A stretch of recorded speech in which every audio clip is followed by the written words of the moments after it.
name is Jenny, and I'm a wife and mom raising 2 kids. But I used to live a more glamorous life as a TV reporter. I was on the nightly news interviewing pop stars and politicians.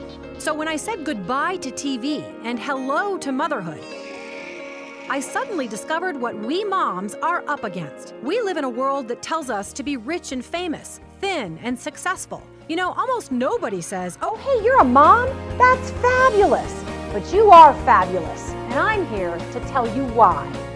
It's the Channelmom Show, celebrating you with Jenny Dean Schmidt.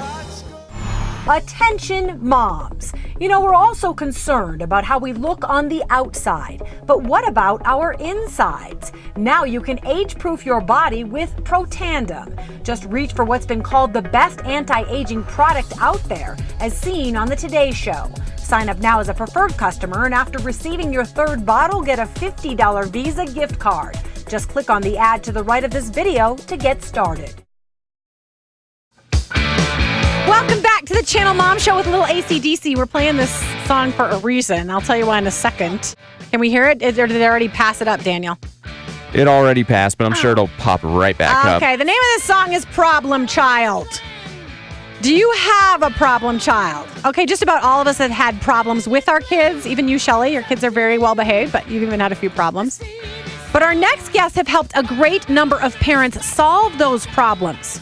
We've got Linda Williams and her daughter Ann Wiggins with us today, the authors of Parenting from the Heights. Welcome, ladies. Thank you. Okay, let's just start. Parenting from the Heights. One reason you say that is because you're trying to take the high road so that we don't do all of the things that we want to do, like scream, yell, and act just as immature as our kids. You've got some basic premises about what people do wrong. Can you talk about that? First off, Linda, what are some things that people do wrong? I think one of the major mistakes parents make, Jenny, is to warn and warn and warn until, and of course children do not respond well to warnings. They think that they can just keep right on going until the parent gets so upset that we just lose our cool, we start yelling and screaming, and basically what that means is you're asking your child to control himself while you're modeling complete lack of control. If you follow our steps that we outline in our tools in the book, you're going to find out that you respond immediately before that emotion kicks in. And while you're still thinking rationally, and you put something into place, and it does work. Yeah. There are habits that we all slip into as parents. Can you name some of those, Ann? Sure. Well, all you have to do is really just go to Walmart or any other public place, and you can identify these very quickly. One of them is making a directive and then not following through with it, telling your child, stop touching that or don't do that, and they do it and you completely ignore it as if you never said it. So what you're really saying is, by the way, I don't mean what I say, so just feel free to ignore me. Another thing that parents do is ignore their children's behavior and simply not deal with it, hoping that it will just kind of go away. It seems easier sometimes than actually going after something to change it. And I think the third thing is just being afraid of confrontation with your kid. And kids have this sense for fear in their parents, and you can even sense it when parents need to deal with something and they know it's going to precipitate a tantrum, and they'll back way off and try to sweet talk and woo and do everything they can to avoid it. Sometimes it takes a big blowout to fix a problem, and you just have to be willing to go there. Yeah, and you said to me yesterday, explaining. I tend to be a justifier of my discipline, so I will tell my 13-year-old son ad nauseum about why I am doing what I'm doing and how I justify. And my husband, as I've said, is a high school principal, and he understands kids sometimes more than I do. He says, do not explain that to him. First of all, you don't have to justify your discipline. And second of all, he's not listening. He doesn't care about your explanation. Stop explaining. And I think a lot of parents are, and maybe even moms in particular, feel like, I just need to explain to them why this is justified and why I'm doing it, and I need them to understand. And it's really a temptation for me to do that. Well, it is, because you feel like if they just understood why, they would be okay with it. But right. All it does is open up the door for an argument. Absolutely. It takes 2 people to argue, so we always tell parents you never have to have another argument in your life if you don't want to, because you simply don't do it. I think parents in this day and age are so afraid of doing things that look mean.